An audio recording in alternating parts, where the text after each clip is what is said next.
عرض کیا نا کہ دشمن جب ہو نا جی تو وہ تو آپ کتنے سیدھے راستے پہ ہوں وہ کوئی نہ کوئی بات نکال دے. آپ دیکھیں نا جی کہ ہمارے اکابر ہیں، ہمارے پیر ہیں، ہمارے باقاعدہ مشائخ ہیں، باقاعدہ علماء ہیں، باقاعدہ تزکیہ ہے، لیکن جن کو ہمارے ساتھ غصہ ہوتا ہے کہہ دیں گے وہابی. وہ کہتے ہیں جی واہ جی یہ تو پیروں مندے ہی کوئی نہیں، ان کے ہاں تو نہ فاتحہ ہے نہ درود ہے، ان کے ہاں تو جی بالکل کوئی نہیں. اور خاص طور تے اے تے بڑا وہابی نے انہوں تے اتھے سعودی عرب تے مکے شریف دی پان بھی نال لگ گئی، ایک کریلا ایک نیم چڑا. اے تو اور پکا وہابی ہو گیا ہے. خدا کے بندو اب تو یہ باتیں کہنی چھوڑ دو، ایمان سے کہیں مکہ مکرمہ سے مدینہ منورہ قافلے 10 دن میں پہنچتے تھے. یہ اللہ خادم الحرمین کو جزائے خیر دے، ایسی سڑک بنا دی کہ 4 گھنٹے میں آدمی مدینے پہنچ جاتا ہے. اگر ان کے دلوں میں مدینے سے مدینے والے سے کوئی ذرا سا بھی بغض ہوتا تو راستے بند کر دیتے یا آسان کر دیتے کہ جلدی پہنچ جاؤ. کوئی عقل کی بات کرے. آپ رمضان میں ابھی جا کے دیکھیں ان کی ہر دعا جو ہے حضور کے درود پہ ختم ہوتی ہے کہ نہیں. علامہ صاحب بیٹھے ہیں، پوچھ لیں حنفیوں کے نزدیک تو ایک مسئلہ ہے کہ اگر تشہد میں اتحیات میں درود شریف بھول گیا انسان ہے نہیں پڑھ سکا تو نماز ہو جائے گی. لیکن حنابلہ جن کو تم وہابی کہتے ہیں ان کے مسلک میں یہ ہے کہ اگر نماز میں درود نہیں پڑھا تو نماز نہیں ہوگی. اللہ تو ان کو تم یہ اس لیے دشمن جو ہے نا میرا عزیز پھر وہ کوئی نہ کوئی بات تو بنا لیتا ہے نا. وہ ایک پیر بزرگ تھے، بہت بڑے اللہ کے ولی تھے، تو بیوی نہیں مانتی تھی.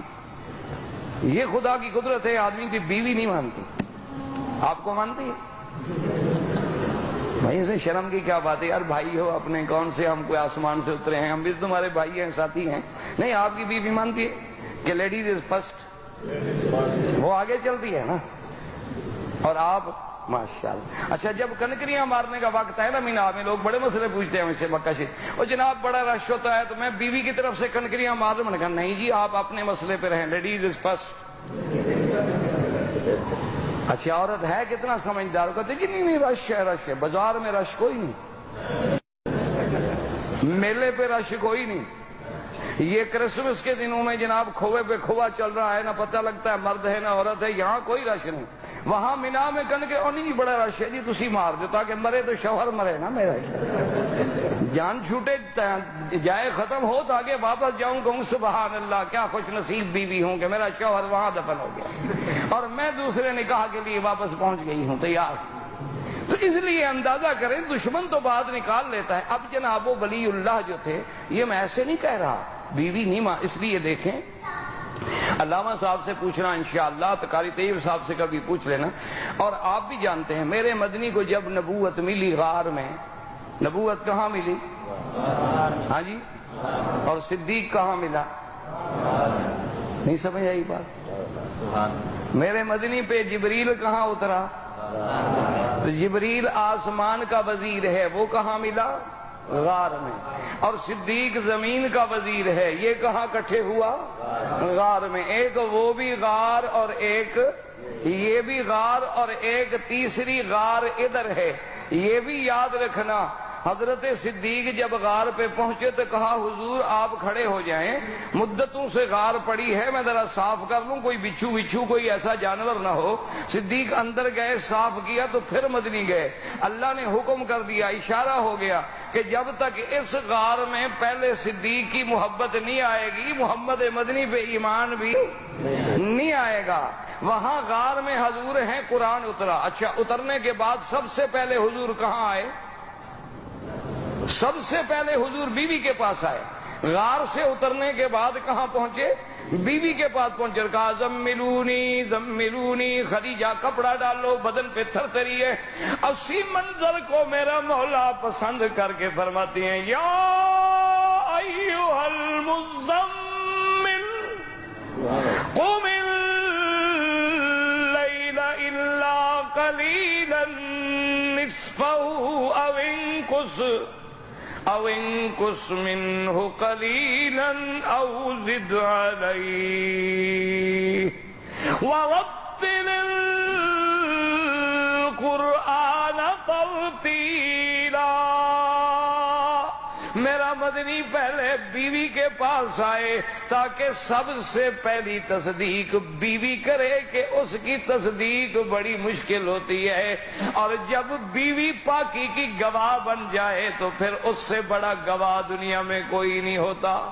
سب سے پہلے تصدیق کرنے والی سیدہ خدیجہ، اور ظالم تو کہتے ہیں اسلام نے عورت کو کوئی مقام نہیں دیا۔ ذرا غور تو کرے، میرے مدنی کی پہلی گواہ کون ہے؟ سیدہ خدیجہ۔ پہلے اسلام لانے والی کون ہے؟ سیدہ خدیجہ۔ نبوت کو تسلی دینے والی کون ہے؟ سیدہ خدیجہ۔ ورقۃ بن نوفل کے پاس لے جا کے تائید کرانے والی کون ہے؟ سیدہ خدیجہ۔ اللہ تبارک و تعالیٰ کے دین اسلام کی عظمت دیکھیں کہ قرآن کی پہلی گواہ بھی عورت، میرے مدنی کی نبوت کی پہلی گواہ بھی عورت، اسلام کی پہلی گواہ بھی عورت، اور آج تک اسلام نے صفا مروہ رکھ کے عورت کو اتنا بلند کر دیا ہے کہ قیامت تک دوڑتے رہو اور عورت اسماعیل کی اماں کی سنت کو یاد کرتے رہو۔ لیکن مشکل یہ ہوتی ہے کہ دشمن کو بات سمجھ نہیں آتی، وہ ہر نیکی میں بھی کوئی برائی نکال لیتا ہے۔ اس لیے جیسے اس نے کہہ دیا کہ جناب کیا ہو گیا، اگر حضور صلی اللہ علیہ وسلم سیدنا صدیق کے کندھے پہ بیٹھے تو کیا ہو گیا، حضور تو اونٹنی پہ بھی بیٹھے، حضور تو گھوڑے پہ بھی بیٹھے، حضور تو گدھا پہ بھی بیٹھے۔ لیکن اللہ اکبر، اس کو جب سمجھایا گیا کہ بات سمجھو، ہم نے کہا ظالم اعتراض کرنے والے تم ٹھیک کہتے ہو، لیکن ہمارے عقیدے کو سمجھ لو کہ حضور جس اونٹنی پہ بیٹھے ہیں وہ ساری اونٹنیوں کی سردار ہے، حضور جس گھوڑے پہ بیٹھے وہ سارے گھوڑوں سے افضل ہے، حضور جس گدھا پہ بیٹھے وہ ساری دنیا کے گدھوں سے افضل ہے، اور حضور جس بندے پہ بیٹھے وہ بندہ بھی ساری دنیا کے بندوں سے افضل ہے۔ اصل بات تو یہ ہے، حضور تو بیٹھے ہیں، اور حضور جس پہاڑ پہ کھڑے ہوں وہ پہاڑ پہاڑوں میں افضل، حضور جس غار میں بیٹھے ہوں وہ غار ساری غاروں سے افضل، حضور صلی اللہ علیہ وسلم جس مسجد میں کھڑے ہوں وہ مقام ساری دنیا سے افضل۔ اس لیے اللہ تبارک و تعالیٰ کی شان دیکھیں کہ یہ شرف کس کو ملا ہے؟ صرف ابو بکر رضی اللہ تعالیٰ عنہ کو، کہ اللہ فرماتے ہیں الا تنصروہ فقد نصرہ اللہ اذ اخرجہ الذین کفروا ثانی اثنین۔ اب ذرا توجہ کریں، ایک پارٹی ہے نکالنے والی اور ایک پارٹی ہے نکلنے والی۔ نکلنے والے کون ہیں؟ میرا مدنی اور ابو بکر۔ مکے سے کون نکل رہے تھے؟ ہاں جی، وہ نام لے لیا کرو، خیر زندوں میں بیٹھا ہوں نا، خیر ہے زندہ الحمدللہ۔ اب مکے سے جانے والے کون ہیں؟ اب سیدنا محمد مصطفیٰ اور ابو بکر۔ اور نکالنے والے کون ہیں؟